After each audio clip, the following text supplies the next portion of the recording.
Hey guys, welcome to section 1, chapter 11 of the Algebra 1 program. And you guys, we have 3 more sections remaining for the completion of this class. You are so close and you're doing so great. So keep up the good work. I think you'll like the way that we end things here. We're going to be simplifying radicals and they're really fun, very different than the solving the quadratics. So hopefully you will kind of enjoy the computation we're going to use here to simplify these things, and it'll be a great way to end the course. Okay, we've worked with radicals a little bit. Remember that when I say radicals, I'm thinking of something like this, where I would say the square root of 16, and remember we learned that that was plus or minus 4, right? But when we worked with radicals, we worked specifically with perfect squares. So we could take the radical, we take the square root of that, and we were going to get an integer, right? Well, the real world doesn't always use perfect squares. So in this section, we're going to learn how to solve radicals that aren't perfect squares. And we're going to use something called factor trees. And hopefully somewhere in middle school you learned how to do factor trees. But if you didn't, you're going to learn now. All right, so let's jump right in. What if I had the square root of 32? 32 is not a perfect square. So in order for us to simplify this, right, so we're going to put this in the lowest possible form we can. We're going to break this down using factors. And you can start with any factors you want. So the first 2 that jump out at me are 4 and 8. Okay? And this is, we're going to make a factor tree. So we're going to try to get this down to primes unless we see a pair. So squares have to do with pairs, right? We talked about how if you had x plus 2 squared, that's the same thing as x plus 2 times x plus 2, right? And if we had a squared, that was the same thing as a plus a. So in algebra, when we use the term square, we're looking at pairs, okay? All right, well, 4 can break down to 2 and 2. That's as far as that can break down. 8 can break down to 4 and 2, and then 2 and 2. And what we're looking for are pairs. Okay, so if somebody's got a pair, then we can pull it out of the radical. So it has to have a pair in order to pull out of the radical. So I'm going to take this pair, grab that number, put it here. This pair is going to go out here as well. But there was somebody without a pair that was still underneath our factor tree. And that's that guy. So he's got to stay. If you don't have a partner, you don't get to get out of the radical. And then we're going to just simplify this outside. We're going to multiply this and then squeeze it together. And that is my simplified form of this radical. It's also really easy to check, all right? So in order for this 4 to get back underneath the radical, we'd have to square it. So I could take that 2, and if I square the 4, then I would get 2 times 16, which is 32. Okay, so there's a way that we can maneuver back and forth here to check our answers, but hopefully this is just going to be great number computation for you, and you'll be able to just move your way through this. Okay, let's do another one. What if I have negative square root of 27? All right, keep this negative outside, but let's go ahead and do our factor tree. So I have 9 and 3, and then 9 can break down to 3 and 3. All right, I see one pair here that I would be able to pull out in front of the radical. And make sure you bring your negative. Don't ditch your negative. And then there's one factor that didn't have a partner, and he's got to stay underneath the radical. So remember, only pairs get to be pulled out of the radical. Everybody else has got to stay underneath. Okay. Let's do another example. Sometimes the radicals have numbers outside. And that's okay. We're just going to have them hang out there for a minute while we do our factor tree. So here we have 8 and 3.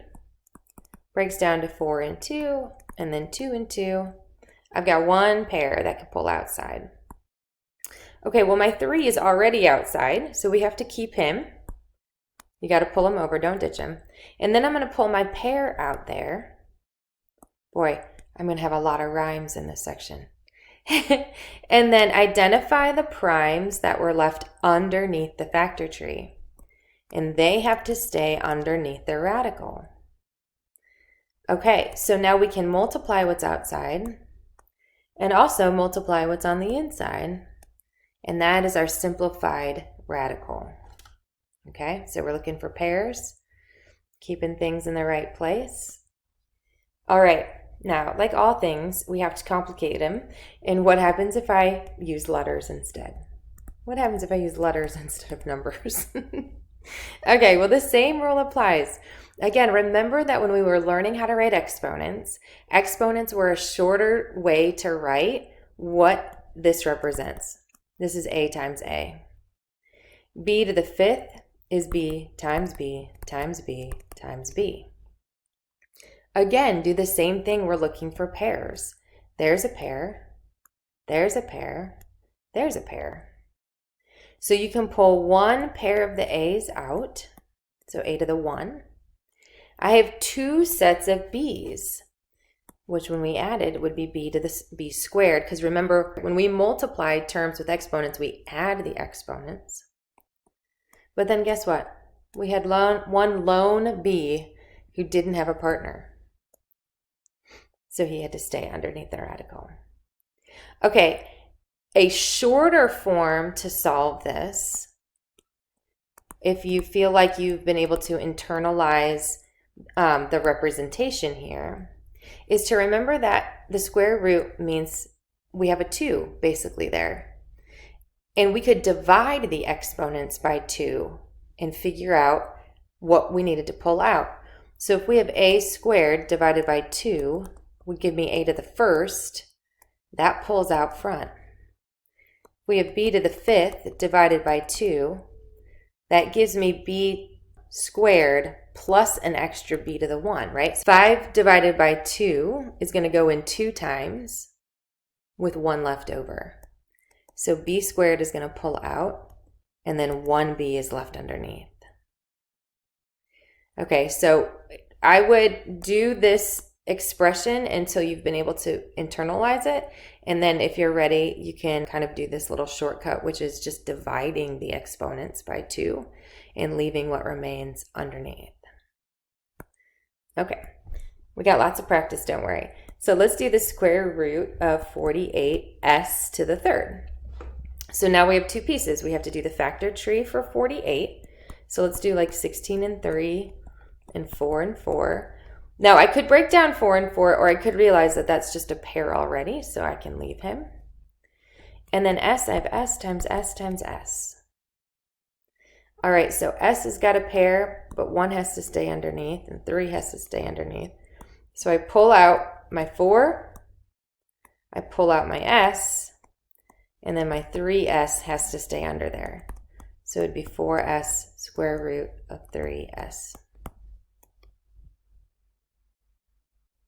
All right, I'm just going to whip out several more here just to get you all comfortable. All right, and then what if I wanted to multiply 2 radicals? You could simplify each of them first and then multiply, but I think generally speaking, it's probably easier to just multiply them across and then do your factor tree. So now you have 3 and 3, and you have 5 and 2. So 3's got a pair. So 3 comes out, but 10 does not have a pair, so he's got to stay. All right. If I'm going too fast, then pause the video and see if you can catch up here. But I wanted to whip through like a ton of examples, and hopefully this is just really basic computation, so you're not feeling too stressed. All right, what happens if you have numbers on the outside and numbers underneath the radical? So everybody's has to stay in their place unless we perform some operation on them. So 4 times 2 is going to give me 8. And then the radicals have to stay together, which is going to give me 6 underneath there. Now, 6 can't break down, right? It's like 3 and 2. There's no pairs. So my answer here is just going to be 8 radical 6. All right, but what if I had 2 radical 18 times 3 radical 3? Again, numbers on the outside stay together, and then numbers underneath the radical stay together. So 18 times 3 is 54, and now we can break down and do 18 and 3, and then 9 and 2, and then 3 and 3. All right, so there's a pair that could be pulled out, but I already have a 6 out there. So pull your 6 along, take your pair out, and what remains underneath? There's a lone prime and there's a lone prime.